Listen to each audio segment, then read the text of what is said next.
Bharti news, सीधा, सटीक और निष्पक्ष।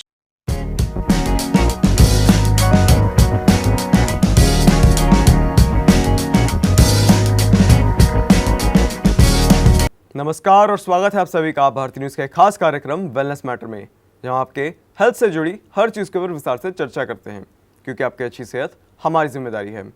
मैं हूं वंश धावन और आज के खंड में हम बात करेंगे एक साइकोलॉजिकल कंडीशन की, जिसे ग्रैंडियोसिटी का पिनैकल माना जाता है।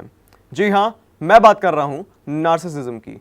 नार्सिसिज्म एक साइकोलॉजिकल कंडीशन है जिसमें इंसान खुद को एक्सट्रीम लेवल पर एडमायर करता है। उनकी सेल्फ इमेज इन्फ्लेटेड होती है और दूसरों के इमोशंस और नीड्स के लिए एम्पैथी काफ़ी कम या बिल्कुल नहीं होती है। क्लिनिकल टर्म्स में इसे नार्सिसिस्टिक पर्सनालिटी डिसऑर्डर या एनपीडी कहा जाता है, जो एक रिकॉग्नाइज्ड मेंटल हेल्थ कंडीशन है, classified under cluster B personality disorder DSM-5 के अकॉर्डिंग। तो चलिए समझते हैं नार्सिसिज्म के कोर फीचर्स। सबसे पहला और मोस्ट इंपॉर्टेंट है ग्रैंडियोसिटी। ये लोग अपने आप को एक्सेप्शनल, सुपीरियर और यूनिक समझते हैं। उन्हें लगता है कि सिर्फ स्पेशल लोगों को ही उनके आसपास होना चाहिए। वो हर कॉन्वर्सेशन में अपने अचीवमेंट्स को एग्जैजरेट करते हैं, चाहे वो रियल हो या imaginary. Constant need for admiration, उन्हें बार बार वैलिडेशन चाहिए होती है। अगर उनकी तारीफ ना हो तो वो इनसिक्योर या एंग्री भी हो जाते हैं। सोशल सेटिंग्स में वो स्पॉटलाइट के बिना रह ही नहीं सकते। तीसरा है लैक ऑफ एम्पैथी। ये नार्सिसिज्म का सबसे डेंजरस एस्पेक्ट होता है। ऐसे लोग दूसरे के फीलिंग्स को समझने या उनके पर्सपेक्टिव से सोचने में फेल कर जाते हैं। उनके रिलेशनशिप्स ट्रांजैक्शनल होते हैं। वो हमेशा यही सोचते हैं कि मुझे इससे क्या मिलेगा या फिर मैं इससे क्या अचीव कर रहा हूँ। चौथा है सेंस ऑफ एंटाइटलमेंट। उन्हें हमेशा लगता है कि वो स्पेशल ट्रीटमेंट के लिए लायक हैं। अगर चीज़ें उनके मुताबिक ना हो तो वो इजीली इरिटेटेड या एग्रेसिव भी हो जाते हैं। पांचवा है मैनिपुलेटिव बिहेवियर। वो दूसरों को इमोशनली एक्सप्लॉइट करते हैं और अपने गोल्स को अचीव करवाते हैं। गैसलाइटिंग, गिल्ट ट्रिपिंग और ब्लेम शिफ्टिंग कॉमन टैक्टिक्स इस्तेमाल करते हैं। अब बात करते हैं नार्सिसिज्म डेवलप कैसे होता है। रिसर्चर्स ये सजेस्ट करते हैं कि नार्सिसिज्म का डेवलपमेंट मल्टीफैक्टोरियल होता है।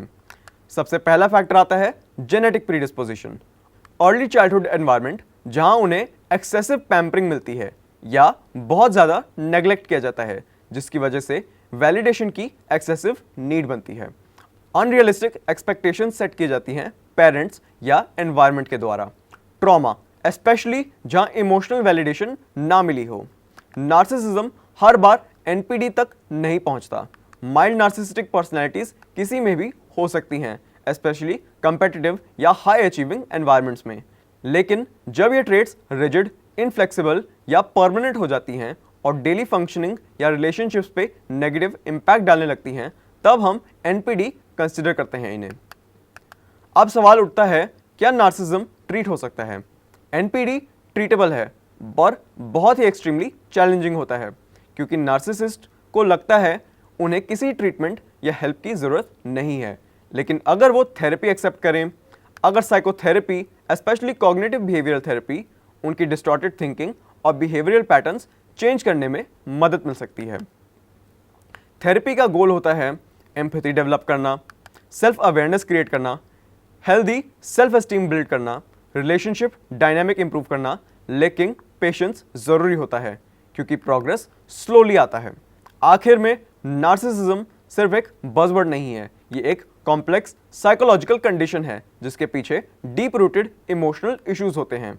हर नार्सिसिस्ट एक खराब व्यक्ति नहीं होता है और ये बात समझना ज़रूरी होती है।